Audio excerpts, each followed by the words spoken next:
সময়টা তখন 1945 সাল। সাইবেরিয়ার হাড় কাঁপানো ঠান্ডা এক বন্দি শিবির। দ্বিতীয় বিশ্বযুদ্ধের পর জার্মান সৈনিক ফোরম্যানের জীবনে নেমে আসে 25 বছরের কারাদণ্ডের বোঝা। চারদিকে শুধু বরফ আর মৃত্যুর ভয়। বাঁচার কোনো আশাই ছিল না, কিন্তু এর পরেও তার মনে একটাই স্বপ্ন ছিল, যে কোনো মূল্যে তার স্ত্রী আর মেয়ের কাছে ফিরে যাওয়া। এই অসম্ভব স্বপ্নই তাকে অদম্য করে তোলে। ক্ষুধা, তেষ্টা, বিশ্বাসঘাতকতা আর ভয়ঙ্কর প্রকৃতির বাধা পেরিয়ে সে শুরু করে এক অবিশ্বাস্য যাত্রা। 7 বছর ধরে সে শুধু হেঁটেই চলেছিল। এই দীর্ঘ পথে সে অনেক কিছু হারিয়েছে, কিন্তু হারায়নি তার নিজের আশা। কখনো পেয়েছে অচেনা মানুষের সাহায্য, আবার কখনো পড়েছে চরম বিপদে। প্রতিটি মুহূর্ত ছিল যেন এক কঠিন পরীক্ষা, কিন্তু পরিবারের ভালোবাসার টান তাকে প্রতিবার এগিয়ে যেতে সাহায্য করেছে। এজন্য আমরা বলতেই পারি, এটা শুধু একজন সৈনিকের টিকে থাকার গল্প নয়, এটা এক বাবার তার সন্তানদের কাছে ফিরে আসার এক আবেগ ভরা কাহিনী। ভালোবাসার যে শক্তি সব বাধা ভেঙে দেয়, সব দূরত্ব ঘুচিয়ে দেয়, সেই ভালোবাসাই কি ফোরম্যানকে তার প্রিয়জনের কাছে ফিরিয়ে আনতে পারবে? চলুন তাহলে দেখার চেষ্টা করি আমাদের আজকের ভিডিওতে। গল্প শুরু হয় 1945 সাল থেকে। দ্বিতীয় বিশ্বযুদ্ধের সমাপ্তি ঘটেছে মাত্র। সাইবেরিয়ার এক হিমশীতল বন্দি শিবিরে জার্মান সৈনিকদের আনা হচ্ছে কঠোর শ্রমে নিয়োজিত করার জন্য। তাদেরই মাঝের একজন ফোরম্যান, যাকে 25 বছরের দীর্ঘ কারাদণ্ড দেওয়া হয়েছে। এর মানে হলো তাকে তার বাকি জীবন এখানেই কাটাতে হবে। এই নির্মম নিয়তির কাছে সে যেন এক অসহায়। এদের মাঝের কিছু বন্দীকে এই শিবিরেই রাখা হবে, আর বাকিদের পাঠানো হবে কয়েক মাইল দূরের অন্য একটি ক্যাম্পে। কাঠ তোলার সময় ফোরম্যান এখানকার পরিবেশ সম্পর্কে একটি স্পষ্ট ধারণা পায়। এই স্থানটি তার শোনা কাহিনীর চেয়েও ভয়াবহ। এখান থেকে পালানোর চিন্তা করা মানে নিশ্চিত মৃত্যু, কারণ এখান থেকে আর কোথায় বা যাবে? চারপাশে শুধু বরফ আর বরফ। প্রথমে তাকে নিজেকে তীব্র ঠান্ডা থেকে রক্ষা করতে হবে, তারপর সে হিমশীতল পরিবেশে তাকে অবিরাম হেঁটে যেতে হবে, যাতে কেউ তাকে দেখতে না পায়। এরপর নিজের ক্ষুধার্ত পেটও ভরাতে হবে। এত সব প্রতিকূলতা পেরোতে পেরোতে পালানোর চেষ্টাকারী ব্যক্তি নিজেই প্রতিমধ্যে কোথাও মৃত্যুবরণ করবে। কিন্তু এদিকে এখানে তো 25 বছর নিষ্ক্রিয়ভাবে কাটানো তো এক বিশাল বোঝা। এর মানে হলো এর চেয়ে বরং কিছু করে মরে যাওয়া ভালো। রাতে সে লক্ষ্য করে শিবিরের বাইরে পাহারার সংখ্যা তুলনামূলকভাবে কম। কেউ চেষ্টা করলে অনায়াসেই পালাতে পারবে, কিন্তু এখন প্রশ্ন হলো কে করবে সেই চেষ্টা, কারণ বাইরে গেলেই তো নিশ্চিত মৃত্যু। এরপর পরের দিন সব বন্দীদের সেই বরফে ঢাকা পাহাড়ের মধ্য দিয়ে খনির দিকে নিয়ে যাওয়া হচ্ছিল। সেখানে তাদের এমন এক পদার্থের সন্ধানে খনন করতে হবে, যার গন্ধ টানা কয়েক মাস শুকলে কয়েক বছরের মধ্যেই মানুষের মৃত্যু হতে পারে। কিন্তু এই রাশিয়ান সেনারা ইচ্ছাকৃতভাবে বন্দীদের দিয়ে এই কাজ করাতো, কারণ তাদের জার্মান এবং জাপানি সেনাবাহিনীদের প্রতি ছিল গভীর ঘৃণা। এজন্য তাদের সাথে এমন ব্যবহার করা হচ্ছে। এরপর সবাই সেখানে পৌঁছায় এবং সেই খনি খনন করতে শুরু করে। কিন্তু এর ভেতর কিছু বন্দী ভেতরে যেতে অস্বীকার করলে গার্ডরা তাকে পোশাকবিহীন অবস্থায় বাইরে দাঁড় করিয়ে দেয়, যার ফলে মুহূর্তের মধ্যেই তাদের মৃত্যু হয়। এতেই আমরা অনুমান করতে পারছিলাম কি পরিমাণ ঠান্ডা ছিল সেখানে। ভেতরে আসার পর খনির অবস্থা দেখে সবাই চিন্তিত হয়ে পড়ে, কারণ সেখানে কোনো ধরনের বায়ু চলাচলের ব্যবস্থা ছিল না। তবুও সবাইকে সেদিকে টেনে নিয়ে যাওয়া হচ্ছিল। এভাবে করে একদিন ফোরম্যানের নজর পড়ে বাইরে দাঁড়িয়ে থাকা একটি টিনের উপর, যেখানে কয়লা বোঝাই করে নিয়ে যাওয়া হচ্ছিল। সেখানে পাহারাদার ছিল খুব কম। এজন্য তার মনে একটি চিন্তা আসে, কেমন হয় যদি সে একদিন এখান থেকে পালিয়ে যায় এবং সে চাইলে জঙ্গলের পথ ধরে জার্মান পর্যন্ত যেতে পারবে, যেখানে তার স্ত্রী এবং সন্তান তার জন্য অপেক্ষা করছে। কিন্তু এর জন্য তাকে আগে সঠিক মুহূর্তের জন্য অপেক্ষা করতে হবে। আজ ফোরম্যান শুধু এটা দেখেই গেল এবং তার মনে একটি পরিকল্পনা সে করলো। এরপর একদিন খনিতে খনন করার সময় তাদের এক সাথী পাথরের নিচে চাপা পড়ে মারা যায়, কারণ সেখানে তাদের জন্য কোনো রকম সেফটি ছিল না। এই দৃশ্য দেখে ফোরম্যানের মনে অনেক রাগ ওঠে এবং সেই রাতেই সে সিদ্ধান্ত নেয় যে আজ সে এখান থেকে পালিয়ে যাবে। আর রাতের বেলায় ট্রেনটি যখন আসে তখন সে ধীরে ধীরে তার ক্যাম্প থেকে বেরিয়ে একটি ব্রিজের উপরে উঠে যায় এবং সেখান থেকে সরাসরি ট্রেনে বসে পড়ে। এরপর যখন ট্রেনটি চলতে শুরু করে, ফোরম্যান আকাশের দিকে তাকিয়ে মনে মনেই অনেক খুশি হচ্ছিল, কারণ এখন সে বাড়ি গিয়ে তার পরিবারের সাথে দেখা করতে পারবে। কিন্তু এর মাঝেই আমরা দেখতে পারি এতক্ষণে ট্রেনটি থেমে যায়। এর কারণ হলো তাকে একজন গার্ড আগেই দেখে ফেলেছিল। জি হ্যাঁ, সে ধরা পড়ে যায়, যার পর তাকে শাস্তি হিসেবে প্রবল বৃষ্টির মধ্যে একটি ম্যান হলে ফেলে দেওয়া হয়, তাও আবার শুধু নামমাত্র পোশাকে। তাকে সেখানে পুরো 1 সপ্তাহ রাখা হয়, তাও আবার খাবার পানি ছাড়া। এমন পরিবেশে খুব কম মানুষই বেঁচে থাকতে পারে, কিন্তু ফোরম্যান নিজেকে জীবিত রেখেছিল। হয়তো তার ভাগ্য তাকে দিয়ে আরো কিছু করাতে চায়। এরপর 7 দিন পার হয়ে গেলে এবার গার্ড তাকে এসে বাইরে বের করে এবং তাকে বলছিল, যাও, তোমার সাথীরা তোমার জন্য অপেক্ষা করছে। কিন্তু যখন সে ভেতরে যায় তখন দেখতে পাচ্ছিল তার সাথীরা সবাই তার উপর অনেক রেগে আছে। এর কারণ হলো গত 1 সপ্তাহ ধরে একমাত্র তার জন্যও তাদেরও খাবার জোটেনি। এ কারণে তারাও তাদের সব রাগ ফোরম্যানকে মেরে প্রকাশ করে। তাকে এত পরিমাণে মারধর করা হয়, সে মারাত্মকভাবে আহত হয়েছিল। কিন্তু ঠিক তখনই সেখানে একজন ডাক্তার আসে, সে তার চিকিৎসা করে। যখন ডাক্তার ফোরম্যানের চিকিৎসা করছিল তখন ফোরম্যান তাকে জানায়, আমাকে এখান থেকে পালাতে হবে যাতে আমি আমার মেয়ের সাথে দেখা করতে পারি। তার কথা শুনে ডাক্তার তাকে বলছিল, এটা তো এত সহজ নয়, তুমি বললেই হবে এমনটা তো না, কারণ তুমি পালিয়ে গেলেও বেশি দিন জীবিত থাকতে পারবে না। একবার বাইরে বের হলে তোমার জীবনের কোনো ভরসা নেই। কিন্তু হ্যাঁ, এটা সত্যি, তুমি এখানে থাকলেও জীবিত থাকতে পারবে না, কারণ যে জায়গায় তোমরা খনন করছো সে জায়গাটা আজকের যুগের জাহান্নাম বলা চলে, যেখানে যে একবার গেছে সে পরের 8 বছরের মধ্যে মারা যাবে। এজন্য আমি তোমাকে নিজে বলবো তুমি এখান থেকে পালিয়ে যাও, কিন্তু আগে থেকেই পুরো একটি পরিকল্পনা করার মাধ্যমে, যেখানে আমি তোমাকে সাহায্য করব। কিন্তু এর জন্য তোমাকে সঠিক মুহূর্তের অপেক্ষা করতে হবে। এ কথা বলার পর সে তাকে আবারও ক্যাম্পে পাঠিয়ে দেয়, যাতে করে তাদের 2 জনের উপর কেউ সন্দেহ না করে। এভাবে প্রত্যেকটা দিন যাওয়ার সাথে সাথে ডাক্তার তাকে কিছু না কিছু পরামর্শ দিত যখনই সে তার সাথে দেখা করত। যেমন যদি সে কোথাও থামে বা অন্য কিছু করার সময়, তবে তাকে সবার আগে কার্যকর করতে হবে আগুন জ্বালানোর জন্য, যাতে করে সে নিজের শরীর গরম রাখতে পারে। যদি সে এমনটা না করে তবে তার হাইপোথার্মিয়া হয়ে মারা যেতে পারে। তাকে তো পর্যায়ক্রমে সামনের দিকে চলতে হবে, থেমে গেলে তো চলবে না। এজন্য সবার আগে আগুনের ব্যবস্থা করতে হবে এবং এর সাথে সেই ক্যাম্পগুলো থেকে দূরে থাকতে হবে যেখানে সে ধোঁয়া উঠতে দেখবে, কারণ সেগুলো রাশিয়ান ক্যাম্প হতে পারে, যারা তাকে একবার ধরতে পারলে সেখানেই মেরে ফেলবে। এরপর এভাবে করে কয়েকদিন পার হয়ে গেলে একদিন সে তাকে একটি মানচিত্র দেখায়, যা এখান থেকে জার্মানি পর্যন্ত যাওয়ার পথ ছিল। যদি ফোরম্যান সেটা অনুসরণ করে তবে সে নিশ্চিতভাবে এখান থেকে বেরিয়ে আসতে পারবে। এরপর আরো 2 সপ্তাহ কেটে যায়। ডাক্তার অবশেষে তাকে নিজের কেবিনে ডেকে আনে, সেই সাথে আরো কিছু জামা কাপড় দেয় যেন বাইরে গেলে সে এটা ব্যবহার করতে পারে। এমনকি সে তাকে নিজের টিফিনও দেয়, যাতে করে সে জার্মানিতে পৌঁছালে তার পরিবারকে তা দিতে পারে, তার একমাত্র এবং শেষ স্মৃতি হিসেবে। আসলে ডাক্তারও একসময় এখান থেকে পালানোর চেষ্টা করেছিল, কিন্তু এরপরেও সে বারবার ধরা পড়ে যায় এবং এখন তো তার অনেক বয়স হয়ে গেছে, এজন্য পালানোর চেষ্টা করেও এখন আর কোনো লাভ নেই। কিন্তু এদিকে সে ফোরম্যানকে পুরোপুরি অনুপ্রাণিত করেছিল সে যেন এখান থেকে পালিয়ে যায়। তবে এর একটু পরেই আমরা দেখতে পাই তাদের দরজায় কেউ একজন আসে। এটা ছিল এখানকার কর্নেল, যে হঠাৎ করেই চলে এসেছিল, যাকে দেখে ডক্টর ফোরম্যানকে লুকিয়ে ফেলে এবং সে নিজে তার সামনে এমন আচরণ করে যেন কিছুই হয়নি। এদিকে কর্নেল নিজেও কোনো সন্দেহ করেনি আর এখান থেকে আবারও চলে যায়। এরপর ফোরম্যান বাইরে আসে এবং ডক্টরের কাছ থেকে শেষ বিদায় নেয়, কারণ এখন সে এখান থেকে চলে যাচ্ছে। হয়তো জার্মানিতে পৌঁছাবে, না হয় আবারও তার লাশ এখানে ফিরে আসবে। কথা বলার পর ফোরম্যান বেরিয়ে পড়ে তার এই দীর্ঘ যাত্রার উদ্দেশ্যে। আগামী 8 বছর তার সাথে কি ঘটবে, কিভাবে সেই দুর্গম পথ অতিক্রম করবে, সে কি আদৌ তার পরিবারের কাছে পৌঁছাতে পারবে? চলুন শেষ পর্যন্ত দেখার চেষ্টা করি। ফোরম্যান বরফের বালুকে বারবার আঘাত করছিল এবং সামনের দিকে এগিয়ে যায়। তবে এদিকে যখন রাত পেরিয়ে সকাল হয়ে আসে, কারাগারের ভেতরে ফোরম্যানকে কেউ দেখতে পায় না। কর্নেল যখন জানতে পারল ফোরম্যান আবারও এখান থেকে পালিয়ে গেছে, তখন সে খুব অবাক হয়, কারণ আজ পর্যন্ত এমন কাজ কেউ করেনি। ঠিক তখনই তার ডক্টরের কথা মনে পড়ে যায়, কারণ ডক্টর ফোরম্যানের সাথে একটু বেশি ঘনিষ্ঠ ছিল। কিন্তু যখন সে তার কেবিনে পৌঁছায়, আমরা দেখতে পাচ্ছিলাম ডক্টর নিজেই তার রুমের ভিতরে আত্মহত্যা করেছে। এর মানে হলো সে আগে থেকে জানতো কর্নেল তাকে জীবিত ছাড়বে না, এজন্যই সেই পদক্ষেপ নিয়েছিল।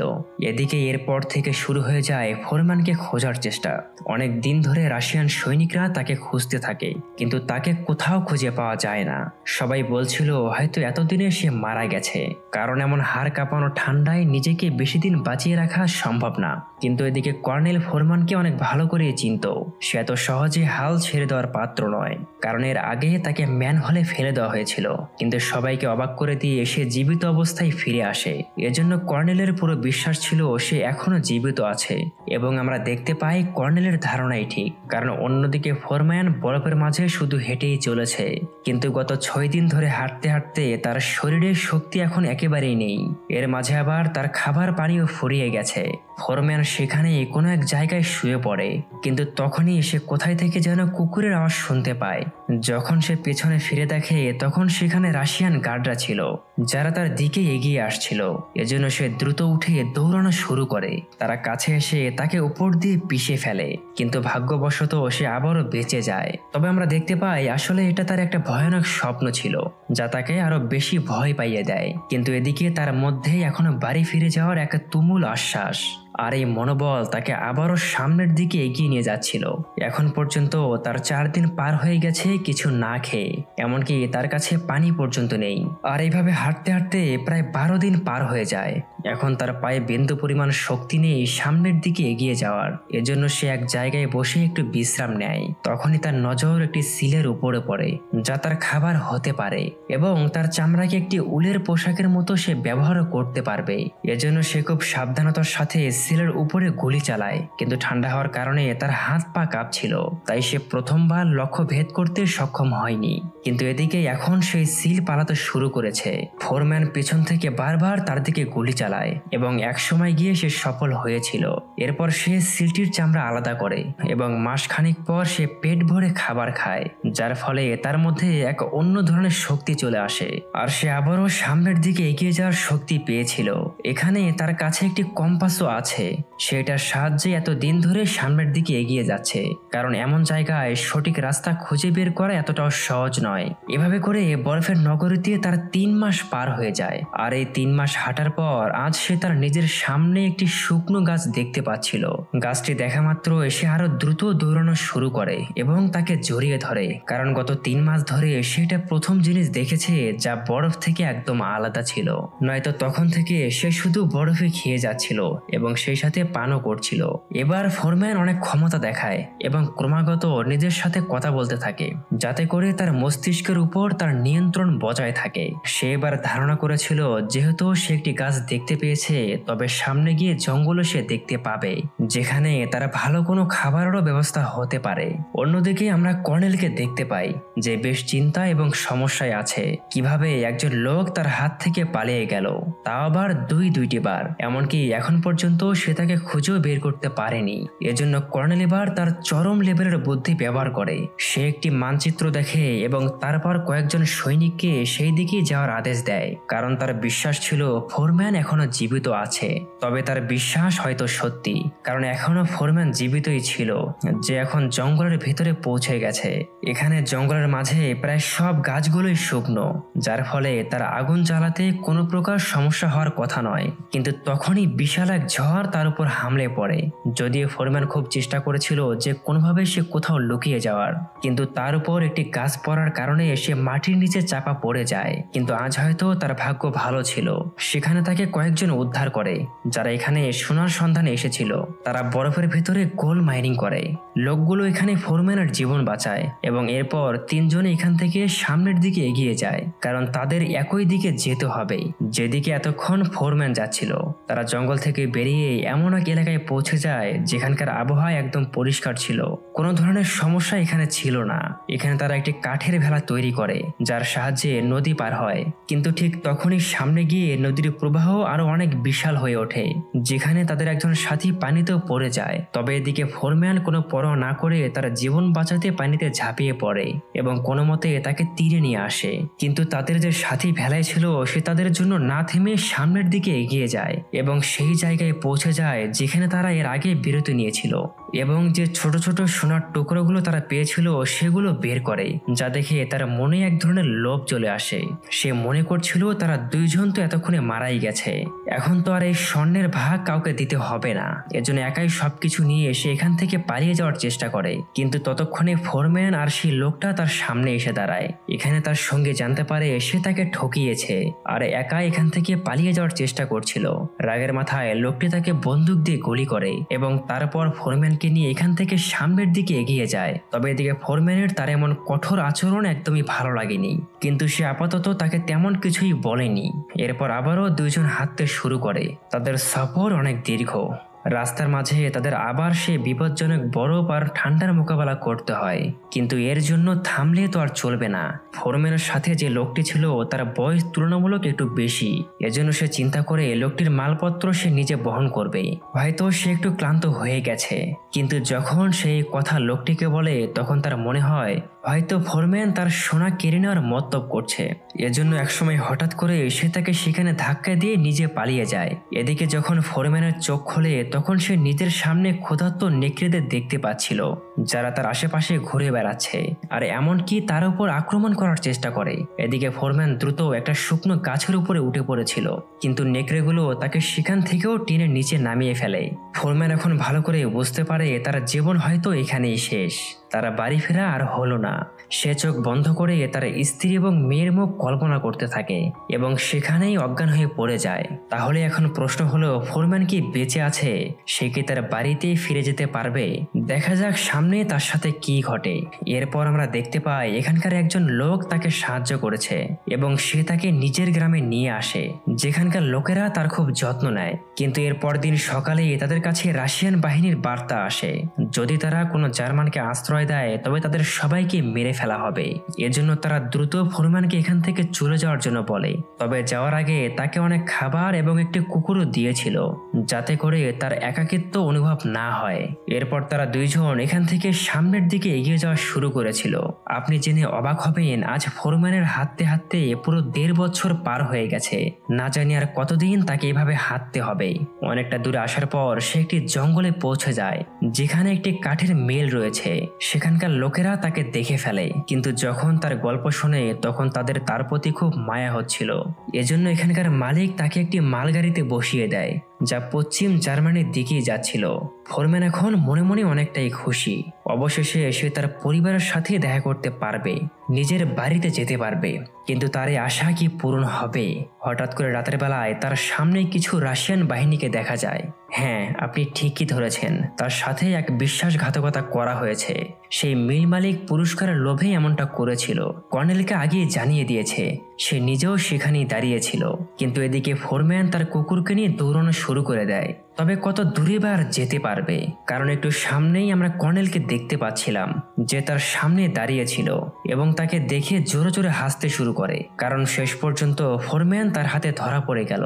তবে কথাই আছে না, ঈশ্বর যার সাথে আছেন তাকে হাজার চেষ্টা করলেও কেউ মারতে পারবে না। এখানে তার সাথেও ঠিক এমনটাই হয়েছিল। হঠাৎ করে ফোরম্যানের কুকুর কর্নেলের উপর আক্রমণ করে, যার ফলে সে এখান থেকে আবারও পালিয়ে যাওয়ার সুযোগ পায়। কিন্তু তার পেছনে অনেক রাশিয়ান সৈনিক ছিল। এদিকে পেছন থেকে ফোরম্যান গুলির আওয়াজ শুনতে পায়। তার বুঝতে আর বাকি নেই সে তার প্রিয় বন্ধু কুকুরটিকে হারিয়ে ফেলেছে। অনেক কষ্ট হলেও ফোরম্যানকে থামলে তো আর চলবে না, কারণ তার পেছনেই রাশিয়ান সৈনিক। ফোরম্যান দৌড়ে গিয়ে একটি ব্রিজের উপরে উঠে পড়ে, যার ঠিক নিচ দিয়ে একটি ট্রেন যাচ্ছিল। জীবন বাঁচাতে সে ট্রেনের উপরে ঝাঁপ দেয়। এভাবে করে আরো একবার সে কর্নেলের হাত থেকে রেহাই পেল। এদিকে কর্নেলের ব্যর্থতা তাকে ভেতর থেকে অনেক রাগিয়ে তুলছিল। তবে যাই হোক, অন্যদিকে আমরা ফোরম্যানকে দেখতে পাচ্ছিলাম, যে কখনো পাহাড়, কখনো নদী, কখনো আবার খোলা মাঠের মধ্যে দিয়ে ক্রমাগত এগিয়ে যাচ্ছে। তার পা এখন থামার নয়। এভাবে করে আজ পুরো 7 বছর পার হয়ে গেছে। জি হ্যাঁ, আপনি ঠিকই শুনেছেন, গত 7 বছর ধরে ফোরম্যান এভাবেই ঘুরে বেড়াচ্ছে। হাঁটতে হাঁটতে এখন সে ইরানের একটি ছোট্ট গ্রামে এসে দাঁড়ায়, যেখানে একটি মেলাও বসেছিল এবং মেলায় খুব সুস্বাদু খাবার বিক্রি হচ্ছে, যা দেখে ফোরম্যানের মনও চায় সেগুলো খেতে। কিন্তু সমস্যা হলো তার কাছে তো কোনো টাকা নেই। তবে সেখানে থাকা একটি মেয়ের তার প্রতি দয়া হয়। মেয়েটি তার ভাইয়ের থেকে একটি প্যানকেক নিয়ে তাকে বিনামূল্যে দেয়, যা খেয়ে ফোরম্যান অনেক খুশি হয়েছিল। এরপর সে পাশেই থাকা একটি মসজিদের ভেতরে যায়, যেখানে সে তার ঈশ্বরের কাছে প্রার্থনা করে ঈশ্বর যেন তাকে তার পরিবারের সাথে দেখা করিয়ে দেয়। এরপর আমরা দেখি একজন মানুষ দেবদূত হয়ে তার কাছে আসে, যে নিজের নাম আজিজ বলছিল। তার বক্তব্য ছিল সে তাকে মেলায় চিনে ফেলেছে। সে কে এবং কোথায় তার বাড়ি। লোকটি ফোরম্যানকে বলছিল, তুমি ভয় পেও না, আমি তোমাকে তোমার পরিবারের কাছে পাঠিয়ে দেব। সে ফোরম্যানকে জামা কাপড় দেয়, কিছু টাকাও দেয় এবং সেই সাথে একটি নতুন পাসপোর্ট, যার সাথে নিয়ে ফোরম্যান সীমান্তে যায় এবং ব্রিজ পার হতে শুরু করে। এখানে এসে মনে মনে অনেক খুশি ছিল, কারণ এর চেয়ে সুখের কথা আর কি বা এমন হতে পারে, তাই না? 7 বছর পর অবশেষে সে তার পরিবারের সাথে দেখা করতে পারবে। কিন্তু এর মধ্যেই সে দেখে তার সামনে আবারও কর্নেল দাঁড়িয়ে আছে। জি হ্যাঁ, সে আজিজ সম্পর্কে জানতে পেরেছিল, যে ফোরম্যানের ঠিকানা তাকে জানিয়ে দেয় এবং এরপর কর্নেল তাকে মেরেও ফেলে। কিন্তু এখন প্রশ্ন হলো এখানে তাদের মাঝে কি ঘটবে, কারণ কর্নেল অবশেষে তাকে ধরে ফেলেছে এবং এখন সেই জায়গা থেকে পালিয়েও বাঁচতে পারবে না।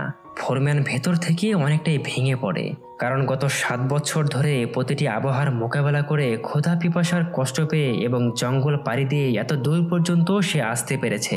কিন্তু এখন তো সবকিছু নিমিষেই শেষ হয়ে গেল। তাকে আবারও এখন জেলে যেতে হবে, যেখান থেকে সে এসেছিল। কিন্তু এখানে আমরা এক অবাক করা বিষয় দেখতে পাই। কর্নেল তার পথ থেকে কেন জানি সরে গেল, যা দেখে সে নিজেও বিশ্বাস করতে পারছিল না। আসলে কর্নেল তার এই 34 বছরের চাকরিতে প্রথমবারের মতো এমন সাহসী এবং নির্ভীক মানুষ দেখেছিল, যে তার মধ্যে এক অন্যরকম অনুভূতি জাগিয়ে তোলে। পরিবার একজন মানুষের জন্য আসলে কতটা মূল্যবান তা হয়তো ফোরম্যানকে না দেখলে কর্নেল বুঝতে পারত না। এজন্য কর্নেল তার জীবন থেকে সরে যায় এবং ফোরম্যানকে চিরদিনের জন্য মুক্ত করে দেয়। এরপর পরদিন চলে আসে ক্রিসমাসের। এর চেয়ে ভালো সুযোগ আর কি বা হতে পারে নিজের পরিবারের সাথে দেখা করার। ফোরম্যান অবশেষে তার বাড়ির বাইরে দাঁড়িয়েছিল, যেখানে সে দূর থেকে দেখতে পাচ্ছে তার পরিবার গির্জায় যাচ্ছে। এজন্য সে নিজেও তাদের পিছনে যায়। যেখানে প্রথম দেখাতেই তার মেয়ে তাকে চিনতে পারে, সে ছুটে তার বাবার কাছে যায় এবং তারপর তার স্ত্রী, দুজনই তাকে জড়িয়ে ধরে। তাদের চোখে জল ছিল। এত বছর পর সে তার পরিবারের সাথে দেখা করেছে। হয়তো আজীবন ফোরম্যানের এই কঠিন যাত্রা তার স্মৃতির পাতায় লেখা থাকবে। আশা করছি ফোরম্যানের জীবন যুদ্ধের লড়াই আপনাদের অনেক পছন্দ হয়েছে। নিজের পরিবারের ভালোবাসা নিয়ে অবশ্যই কমেন্টে আপনার মতামত জানিয়ে যাবেন।